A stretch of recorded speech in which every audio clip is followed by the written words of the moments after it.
Assalamualaikum warahmatullahi wabarakatuh. Perkenalkan, nama saya Lestari Hasibuan. Di sini saya akan melakukan uji T independen menggunakan program SPSS. Di sini saya akan menampilkan sebuah data yang merupakan data motivasi belajar siswa yang dimana siswa ini adalah kelas A dan kelas B.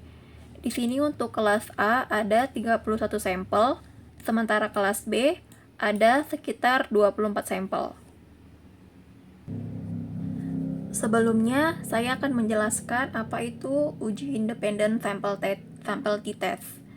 Uji independen sampel t-test dipergunakan untuk mengetahui apakah terdapat perbedaan rata-rata dua sampel yang tidak berpasangan.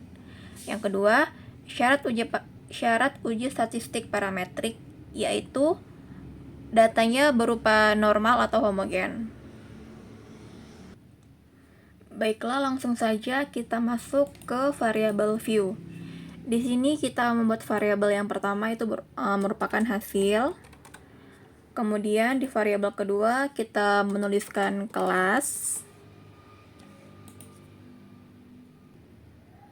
Nah, kemudian untuk di bagian label, di variabel hasil kita menuliskan motivasi belajar siswa. Dan di label di variabel kelas, tetap kita tuliskan kelas. Oke, kemudian di bagian values, yang di variabel kelas, kita akan menuliskan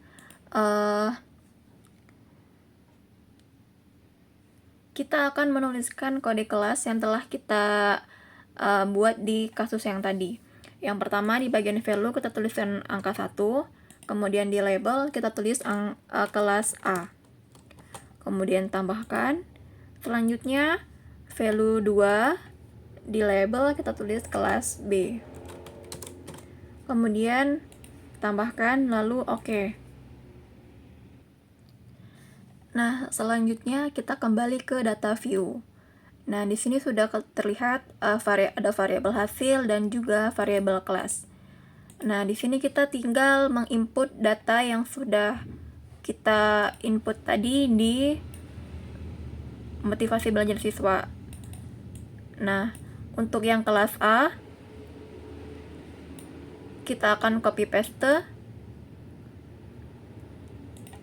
dan kita masukkan ke variabel hasil.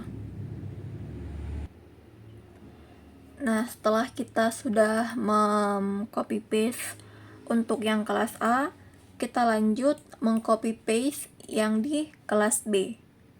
Sebelum itu, perhatikan teman-teman untuk variabelnya. Jumlah sampelnya ada 31 orang, jangan sampai salah. Oke, lanjut kita ke kelas B. Kita akan copy paste data yang ada di kelas B.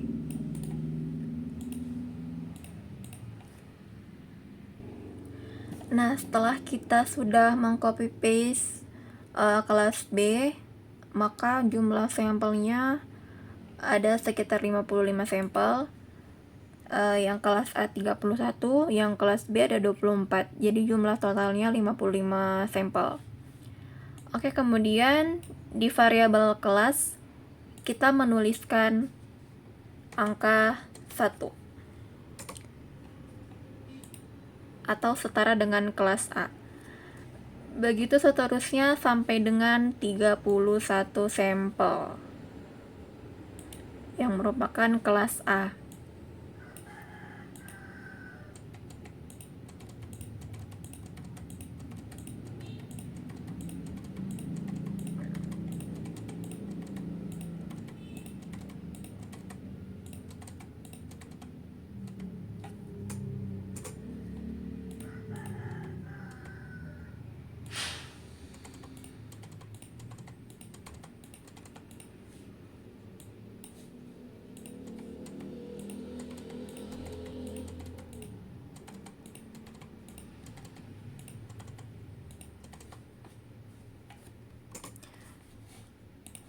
Oke, selanjutnya setelah kita selesai menginput data yang di kelas A, kita lanjutkan di kelas B. Lanjut, kita buat angka 2 atau setara dengan kelas B. Begitu seterusnya sampai di sampel terakhir.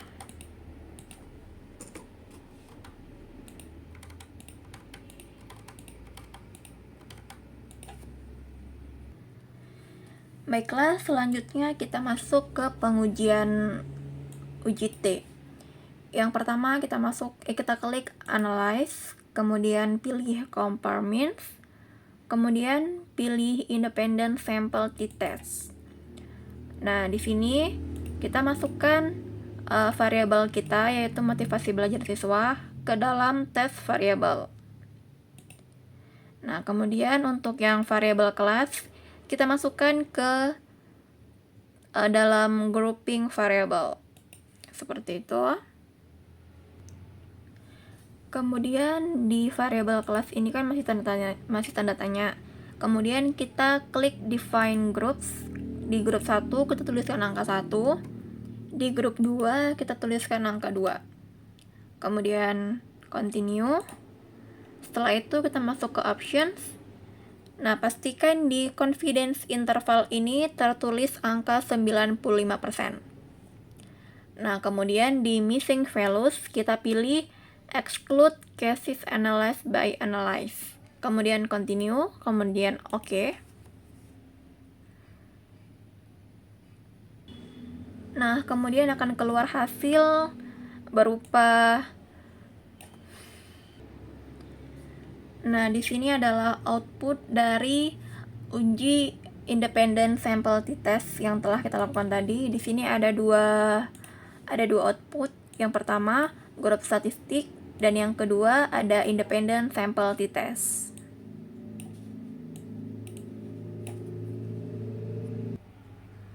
Nah, di sini kita harus berfokus pada yang output kedua, yaitu independent sample t-test.